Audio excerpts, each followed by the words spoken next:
Nahlas musí být řečeno, pozor, digitální ekosystém má svoje rizika a sociální sítě jsou škodlivé. Tečka. My to vidíme prostě jak letí nahoru vlastně psychiatrické problémy u malých dětí. To nikdy nebylo.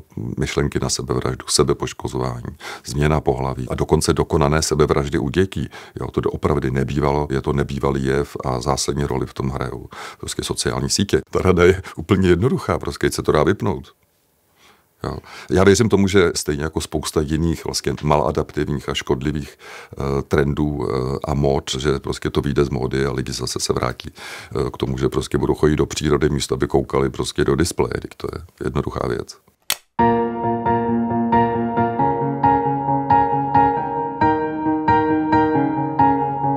Naše mysl je uspůsobena tak, aby vlastně trvale se dotýkala prostě fyzikální pravé reality, která je okolo nás. Tak jsme udělaní a vlastně všechny ty psychologické nebo neurobiologické mechanismy jsou vlastně vyladěny na to, abychom testovali skutečnost, svět takový, jaký je, fyzikálně, hmotný svět okolo nás, včetně světa společenského.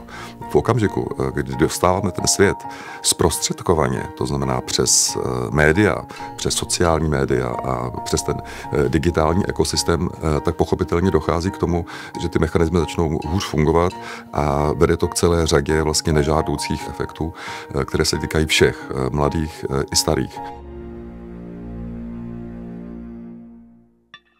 U dospělých vlastně ta bržděnost do toho digitálního světa vede k takovým věcem, jako je ztráta flexibility myšlení, rigidita myšlení, případně názorová jakoby zabetonovanost a u mladších lidí zcela zásadní zhoršení pozornosti, což je dáno prostě tím rychlým rolováním těch sociálních médií a narušení mechanismu odměny. Všechny ty digitální vlastně nástroje nebo ty platformy, se kterými mladí lidé pracují, jsou dělané tak, aby člověk dostával rychle tu odměnu stále při každém tom krátkém videu. Nucleus accumbens, což je centrum odměny mozku, se prostě trošku zastimuluje a výsledek je ten, že to prostě vede k poruše motivace a my to vidíme u těch mladých lidí, třeba, že nechtějí ani studovat nebo nechtějí dostudovat, prostě nejsou motivováni takovými těmi velkými cíli, které byly spojeny s těmi předchozími generacemi, prostě protože vlastně trvale se takhle stimulují vlastně těmi digitálními nástroji, jo, jakoby prostě trvale trošku jako fetují. Algoritmy personalizovaného obsahu, které byly zavedeny relativně nedávno, vedou k tomu, že člověka to uzavře v něčem, čemu se říká epistemická bublina nebo epistemický bunkr. To znamená v takovém jako okruhu zpráv jednoho typu. Prostě ten algoritmus vybírá nové zprávy podle předchozí volby, dochází k uzavření člověka nějaké informační bublině a k ostření jeho světonázoru. Ze světa, který bychom měli vidět v co nejširší výseči, vlastně se stává menší a menší a menší a menší výseč, takže se zostřuje světonázor a výsledek není nic jiného než polarizace společnosti.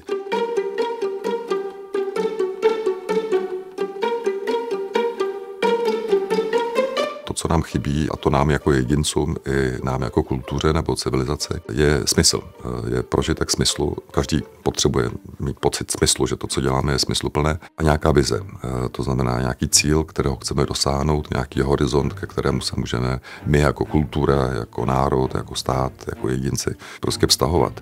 Říká se tomu krize velkých vyprávění nebo metanarací, to znamená vyprávění o tom, o čem by vlastně náš život měl být, o čem by svět měl být. Ty vize buď to byly naplněny, nebo skolabovaly. Jo, řeknu příklad, prostě my jsme se těšili, až prostě tady nebude komunismus, až budeme v Evropské unii, až budeme v NATO. To všechno je splnění. A vlastně kam teďka dál? Současně jsme se dlouho vztahovali k pokroku, k něčemu, že prostě bude nějaký setrvalý udržitelný růst, ale pokrok je umožněn jenom neustálým nárůstem HDP a ono to do nekonečna asi nejde a klimatická krize nám ukazuje, že prostě jsme dorazili na limity i toho pokroku možná. Takže vlastně co nám zbývá a ono toho popravdě příliš mnoho nezbývá. To, co zbývá, je nacionalismus nebo nic a otázka je, čím to prázdno zaplnit.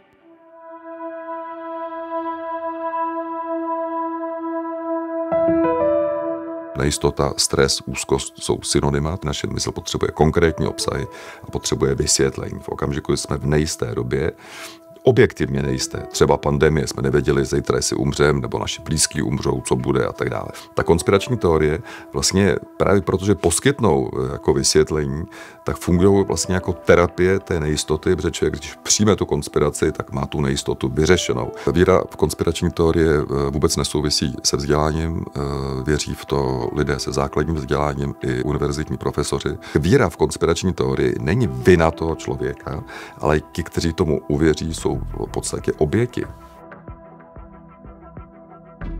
Konspirační teorie pochopitelně byly vždycky, a to, co je na nich velmi zajímavé, je to, že jsou všechny úplně stejné.